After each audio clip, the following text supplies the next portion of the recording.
வருகின்ற ஜனவரி 23 மற்றும் 24 ஸ்ரீ ஷீரடி விஜய சாய்நாதா குருமூர்த்தி ஆலய வருஷாபிஷேகம் நடைபெறவுள்ளது. பக்த கோடிகள் அனைவரும் நிகழ்ச்சியில் கலந்து கொள்ளலாம். வேதா கார்டன், ஈஸ்வரன் கோவில் பின்புறம், மாமண்டூர் கிராமம், தென்பதி மதுராந்தகம், செங்கல்பட்டு. அனைவரும் வருக, சாய்பாபாவின் அருள் பெறுக. Rubilux paints, best quality, best value for money. உங்கள் பேர் சொல்லும் பெயிண்ட் ரூபிலக்ஸ் பெயிண்ட்ஸ். தமிழர்களின் நம்பர் 1 சாய்ஸ் தமிழ் மேட்ரிமோனி.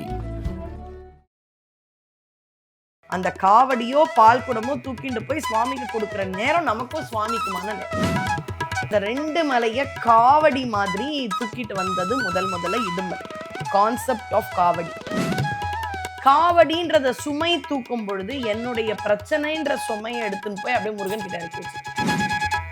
விவசாயத்துக்கு உதவும் நண்பன் பாம்புன்றதுனால அந்த உதவும் பாம்புல ஒண்ணு கொண்டு போய் முருகன் கிட்ட விட்டுடுவாங்க. பெரிய பிரச்சனைன்ற சுமையில இருக்கும்போது ஒருத்தர் நான் வாங்கிக்கிறேன் குடுனா எடுத்துன்னு போய் கொடுக்கறத தாண்டி என்ன இருக்கு? எதுவுமே தெரியலையா? வெற்றிவேல் முருகனுக்கு அரோகரா, திருப்பரங்குன்றத்து முருகனுக்கு அரோகரா, ஆவினன்குடி வாழ் முருகனுக்கு அரோகரா. வணக்கம் மேம். வணக்கம். எப்படி இருக்கீங்க? நல்லா இருக்கேன்பா. எப்பயுமே கந்த சஷ்டி அப்படின்னா ரொம்ப விசேஷம். அதுக்கப்புறம் வரக்கூடிய முருக பக்தர்களுக்கான நிகழ்ச்சி அப்படின்னா கண்டிப்பா தைப்பூசத்தை சொல்லலாம். கந்த சஷ்டின்னும் போது நிறைய நாள் விரதங்கள்லாம் கேள்விப்படுறோம். அதே மாதிரி தைப்பூசத்துக்கும் விரதம் இருக்கலாமா? என்னென்னலாம் பண்ணலாம்? கந்த புராணத்துல பாத்தீங்கன்னா கந்த சஷ்டியினுடைய விரதம் பத்தி ஸ்பெசிஃபிக்கா சொல்லியிருக்காங்க. இருக்கலாம். இப்ப தைப்பூசத்துக்கு 48 நாள் 21 நாட்கள் விரதம் இருக்கலாமா அப்படின்னு கேட்டா கண்டிப்பா இருக்கலாம். எதுவுமே கூடாதுன்னு கிடையாது. எல்லாமே நம்ம முருகனுக்கு பண்றது. 21 நாட்கள் கணக்கு வைத்து இருக்கிறீர்களா இருங்கள். ஆனா பொதுவா தைப்பூசம் அப்படின்ற விழா எப்படி வந்தது அப்படின்னு பாத்தீங்கன்னா, இடும்பனுடைய சரித்திரம் எல்லாரும் சொல்லுவாங்க. அகத்தியருடைய சிஷ்யன் இடும்பன். பொதிகை மலையில அகத்தியர் இருக்கும் பொழுது சிவன் மலை, சக்தி மலைன்னு 2 மலையை தூக்கிட்டு வந்து களப்படைஞ்சு வச்ச இடம் தான் இன்னைக்கு இருக்கக்கூடிய பழனி மலை. அவன் களப்படைந்து வைத்த 2 மலையையும் எடுக்கவே முடியல. முருகனுக்கு கூட தெரியாம என்னால என்னுடைய குரு கிட்ட போக முடியல, மலையை கூட சண்டை போட்டு அதுக்கப்புறம் முருக பக்தனாகி இன்னைக்கும் பழனி மலை மேல இடும்பனுக்கு சன்னதி உண்டு. இடும்பாயுதனே இடும்பா போற்றின்ற ஒரு வரியே உண்டு. அப்ப அந்த 2 மலையை காவடி மாதிரி தூக்கிட்டு வந்தது முதல்ல இடும்பன். கான்செப்ட் ஆஃப் காவடி. 2 வெயிட்டான பொருள்னா அதை நான் அப்படியே பேலன்ஸ்டா தூக்கின்னு வரலாம் அப்படின்னு கண்டுபிடிச்சேன். அதன் பிறகு நம்மலாம் ஆதி காலத்துல மலையில வாழ்ந்திருப்போம்ல. அப்ப குறிஞ்சி நிலம் அப்படின்னாலே முருகன் தான் கடவுள். அன்று இந்த தையில தான் விளைச்சல் வரக்கூடிய மாசம். தைனா அறுவடையெல்லாம் நடக்கும் இல்லையா, அந்த பொங்கல் சமயத்து. அப்ப தானியங்கள் அறுவடை பண்ண உடனே அந்த பூச நட்சத்திரம் இருக்கு இல்லையா, அதுதான் அந்த பௌர்ணமி ஒட்டி வரும்.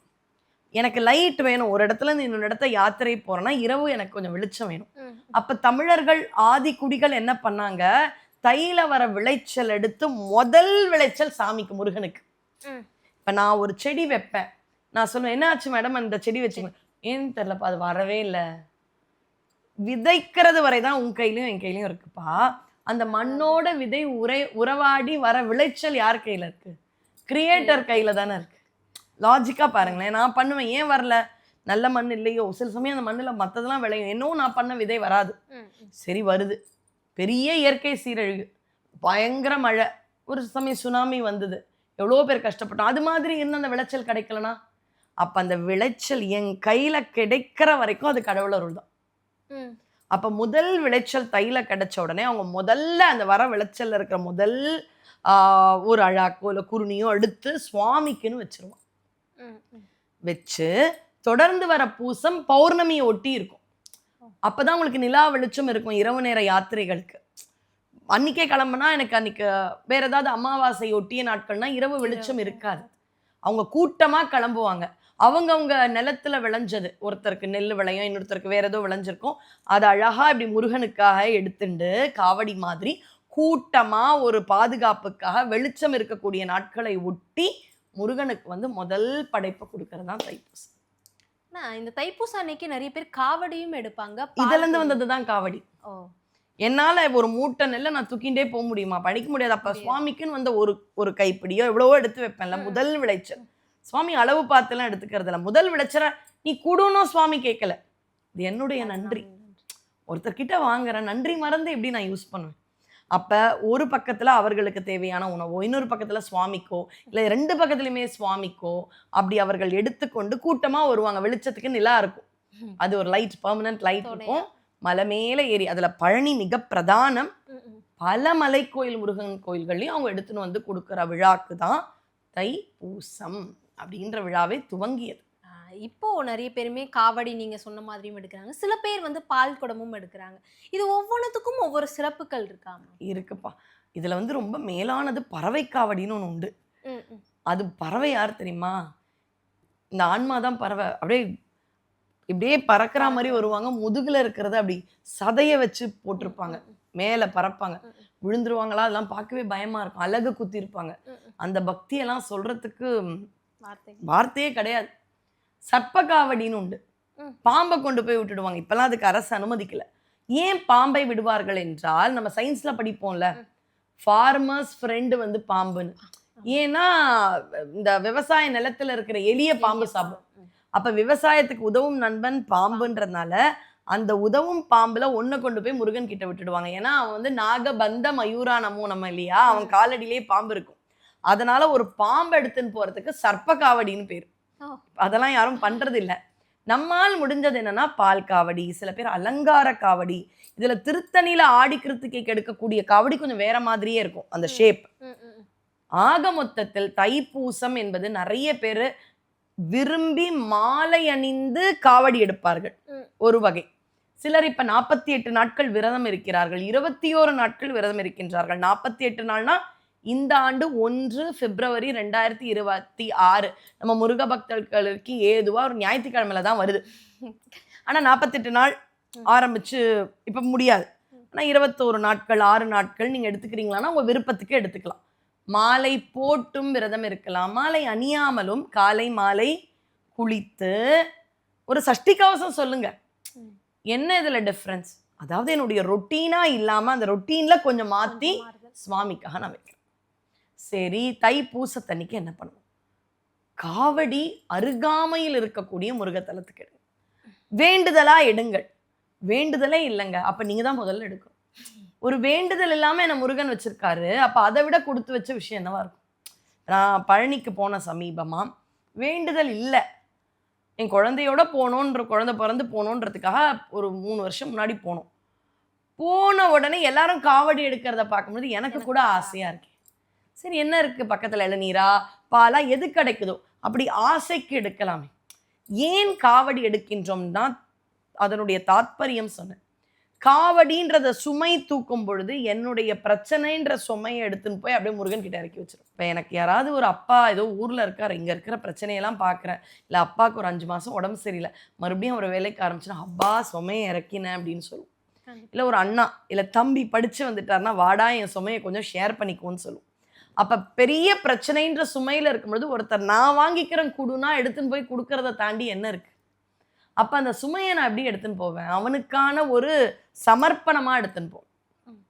பால், அந்த அபிஷேக பொருள், தயிர், பன்னீர், புஷ்ப காவடி, இளநீர் காவடி, இப்படி நிறைய காவடி வகைகள் இருக்கு. உங்களுக்கு என்ன விருப்பமோ நீங்க வேண்டிக்கோங்க. எதையும் முருகன் கேட்கல, எல்லாம் நம்ம பாவம். ஆனா தோளில் சுமந்து காவடி எடுக்கக்கூடிய வசதி உங்க வீட்டுக்கிட்ட இல்லை, அப்ப பால் குடம் எடுத்துருங்க.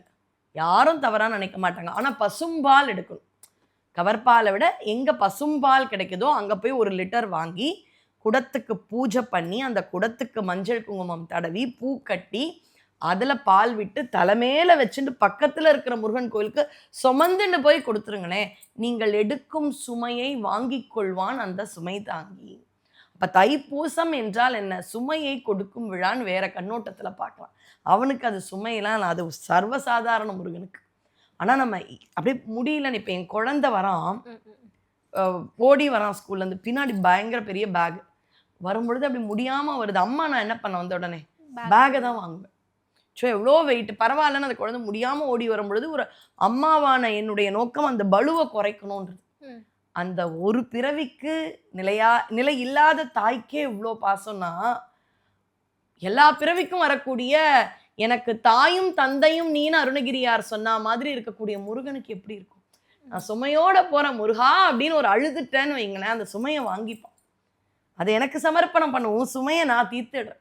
அதனால தயவு செஞ்சு உங்களுக்கு என்ன பிரச்சனையோ, வேலை வேணுமா, ஒரு 21 நாள் விரதம் இருங்க, தினமும் சஷ்டி கவசம் படிங்க, கோயிலுக்கு போங்க, வேல்மாறல் படிங்க, சண்முக கவசம் படிங்க, திருப்புகழ் பாடுங்க.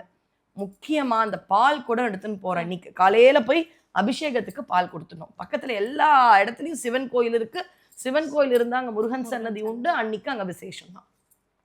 தைப்பூசத்துக்குன்னு பல வகையான நம்பிக்கைகள். சக்தி வேல் வாங்கிய தினம்னு சொல்பவர்களும் உண்டு.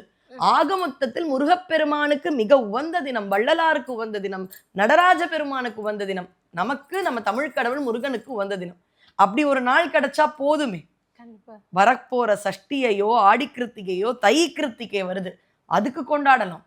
தைப்பூசம் வருது, பங்குனி உத்திரம் வருது, கார்த்திகை வருது, வைகாசி விசாகம் வருது. இந்த நாட்களை எல்லாம் இந்த முருக பக்தர்கள் விடவே கூடாது. அதனால தைப்பூசத்துக்கு என்ன பண்ணணும், பட்டினி விரதம், சஷ்டிக்கு குழந்தை பாக்கியம், இதெல்லாம் ஒண்ணுத்துக்கு ஒரு இது. பங்குனி உத்திரம்னா கல்யாணம், இந்த மாதிரி இருக்கிற மாதிரி தைப்பூசம் திருமணம் ஆகலை குழந்தைக்கு அப்படின்ற சுமையா, குழந்தை வேணுன்ற சுமையா, எந்த சுமையா இருந்தாலும் சுமையாக நீ இருக்காது, அந்த சுமையை என்னோட கால் அடியில போடுன்னு சொல்லக்கூடிய முருகன் இருக்கும் பொழுது நமக்கு என்ன பிரச்சனை இருக்கு? ஆனா அதை தூக்கின்னு போகும் பொழுது கண்டிப்பா திருப்புகழோ சஷ்டி கவசமோ அலங்காரமோ அனுபூதியோ பாடிட்டு போ. அது மட்டும்தான். ஏன்னா தூக்கிண்டே போகும்பொழுது நம்ம தூக்கின்னு போறோமே, தெரிஞ்சவங்களாம் பார்க்குறாங்க, என்னப்பாலாம் இது பசும்பாலாங்க, நமக்கான இந்த உலகியல் பேச்சே கிடையாது. அந்த காவடியோ பால் குடமோ தூக்கிட்டு போய் சுவாமிக்கு கொடுக்குற நேரம் நமக்கும் சுவாமிக்குமான நேரம். அப்ப சுவாமி கிட்ட நான் எப்படி ரொம்ப எளிமையா ரீச் ஆகலாம்? அப்பாயின்மெண்ட் வாங்கி கிட்ட உட்காந்து அவனோட எந்த பாஷையில பேசலாம்? தமிழ்ல பேசலாம், திருப்புகழால பேசலாம். ஒரு பழனி திருப்புகழ், நாதவிந்து கலாதீனம் மூலமா ரொம்ப எளிமையான திருப்புகழ், அதை சொல்லிட்டு போங்க. முத்தைத்தரு சொல்லிட்டு போங்க. எதுவுமே தெரியலையா, வெற்றிவேல் முருகனுக்கு அரோகரா, திருப்பரங்குன்றத்து முருகனுக்கு அரோகரா, ஆவினன்குடி வாழ் முருகனுக்கு அரோகரா, திருச்செந்தூர் முருகனுக்கு அரோகரா, சுவாமிமலை முருகனுக்கு அரோகரா, குன்றுதோர் ஆடல் திருத்தணி முருகனுக்கு அரோகரா, பழமுதிர்ச்சோலை முருகனுக்கு அரோகரா, ஆறுபடை முருகன் பேரை சொல்லி அரோகரா. ஆனா அதை சொல்லிண்டே போய் அந்த பால் குடத்துல இருக்கிற 1 லிட்டர் பாலை கொடுங்களேன், நீங்க தூக்கின்னு போன அந்த பால் சுமை ஒன்றும் இல்லை. ஆனா வாழ்க்கையில எவ்வளவோ சுமை இருக்கலாம், அதை சத்தியமாக தீர்த்து வைப்பான். அதற்கு தேவை நம்முடைய பக்தியில் உயர்வு தான். கருணை பண்ண, நம்ம பண்ற பக்திக்கெல்லாம் கருணையோட வாழ்க்கையை மாற்றம் தருகின்றான் என்றால் அவன் கருணையாளன், அது அவன் தன்மை. அதுல குறை இருந்தா கூட நம்ம மேலதான், முருகன் மேல கிடையாது. இப்ப இருக்கிற பாவத்தை தீவினை எப்படி குறைக்கிறது? இப்படித்தான் விரதம் இருந்து பால் குடம் கொடுத்து, அல்லது முடிஞ்சா காவடி தூக்குங்க. இதெல்லாம் ஒரு அற்புதமான விஷயம். முருகனுக்கு உகந்த நிறம்னு எல்லாரும் என்ன கலர் போட்டுப்பாங்க? சிவப்பு சொல்லுவாங்க மேம். சிவப்பு போடுவாங்க. அம்பாளுக்கு பச்சை தான் முருகனுக்கு. பச்சை குபேரன் வசியம். அது மட்டுமல்ல, பச்சை சாத்தி முருகப்பெருமான் திருச்செந்தூர்ல காட்சி தருவார். அந்த பச்சை சாத்தி இருக்கிறது நாராயணன் அம்சம், அப்படின்னா காக்கும் அம்சம். அவர் வெள்ளையா சாத்தி ஒரு கோலம் இருக்கும் திருச்செந்தூர்ல, அது பிரம்மனுடைய அம்சம், படைத்தல். சிவப்பு வஸ்திரம் சாத்தி சிவப்பு சாத்தியும் வைப்பாங்க திருச்செந்தூர் சண்முகரை, அது சிவ அம்சம், முடுக்குது. அப்ப காக்கும் அம்சம் தான் நாராயணர் அம்சமா இருக்கக்கூடிய நாராயணனும் நானேன்ற பச்சை அம்சம். அப்ப அதனால்தான் பச்சை. நீ என்னை காப்பாத்துறா, உன்னை விட்டா இந்த கலியுகத்துல யாரு காப்பாத்துவா முருகா அப்படின்னு சொல்லிட்டு கேட்கக்கூடியதுதான் அது. அதனால பழனி திருப்புகழ் கத்துக்கோங்க, இல்ல திருச்செந்தூர் திருப்புகழ் கத்துக்கோங்க, ஏதாவது ஒரு திருப்புகழ், இல்ல 4 வரி கந்தர் அலங்காரம் கத்துக்கோங்க, இல்ல கந்தர் அனுபூதி, இல்ல எதுவுமே தெரியலையா, உருவாய் அருவாய் உளதாய் இளதாய் மறுவாய் மலராய் மணியாய் ஒளியாய்ன்ற பாட்டு. அதுல நிறைவான வரி என்ன தெரியுமா? குருவாய் வருவாய் அருள்வாய் குகனேன்னு. குருவா நீ வா, அப்பா அம்மாவா நீ வா, வருவாயாவும் நீயே வந்துரு. வருவாய்னா என்ன? சம்பாத்தியத்துக்கும் வருவாய், வருவாய்னா வருவான். அப்ப பண கஷ்டமா? இந்த சுமையத்துக்குன்னு போய் ஒருத்தன் வாங்கிக்க ரெடியா இருக்கான். சொந்த பந்தங்கள் வீட்டுல யாரும் வாங்க ரெடியா இருக்க மாட்டாங்க. நம்ம வாங்கின இஎம்ஐ யாரா வாங்கிப்பாங்களா? மாட்டாங்க. இஎம்ஐல தான் வாங்கி கொடுத்தா கூட வாங்கிப்பாங்க, இஎம்ஐ வாங்க மாட்டாங்க இல்லையா? அப்ப முருகன்ற ஒரு சுமை தாங்கி இருக்கின்றான். அவனுக்கு இது சுமையே அல்ல. நம்முடைய அழுகைக்கும் ஒரு சொட்டு பக்திக்கும் அவன் செய்ய காத்திருக்கும் கருணை வள்ளல். அதனால காவடி எடுக்கிறேன், காவடி எடுக்க வசதி இல்லாதவர்கள் பால் குடம் எடுக்கிறேன்னு வேண்டிக்கோங்க. வெளிநாட்டில் இருக்கீங்க, கோயில் பக்கத்தில் பால் குடம் எடுத்துன்னு உங்கள் வீட்டுக்கே ஒரு கொஞ்சம் ஸ்ட்ரீட் அளவு போய் நடந்துட்டு வாங்க. சுமை தூக்கிட்டு வந்து உங்கள் வீட்டில் இருக்கிற முருகனுக்கு அவனுடைய பால், அதாவது சின்ன முருகனுடைய திருவுருவச் சிலை இருந்தால் அபிஷேகம் பண்ணுங்க. இல்லைனா முருகனா நினச்சி ஒரு செடியில் அந்த பாலை ஊற்றுங்க. ஆனால் கால்படாத செடி. இதெல்லாம் நான் வெளிநாட்டு அன்பர்களுக்கு சொல்கிறேன். வெளிநாட்டில் இருக்கும் அன்பர்களுக்கெல்லாம் வசதி இல்லை, அதனால இதை சொல்கிறேன். உள்நாட்டில் இருப்பவர்கள், கோயில் அருகாமையில் இருப்பவர்கள்லாம் வரப்பிரசாதிகள் அதனால் வரப்போகும் தைப்பூசத்தை தவறவிடாமல் முருகனுக்கு பக்தி செலுத்தி காவடி எடுத்து அல்லது பால்குடம் எடுத்து நம் சுமைகளை குறைப்போம். வள்ளல் பெருமான் நமக்கு அருள் செய்ய காத்திருக்கின்றான். வெற்றிவேல் முருகனுக்கு அரோகரா. கண்டிப்பா ஒவ்வொரு முறையும் பல தகவல்களை நம்மளோட நேயர்களுக்காக பகிர்ந்து கொள்றீங்க. மிக்க நன்றி. நன்றி.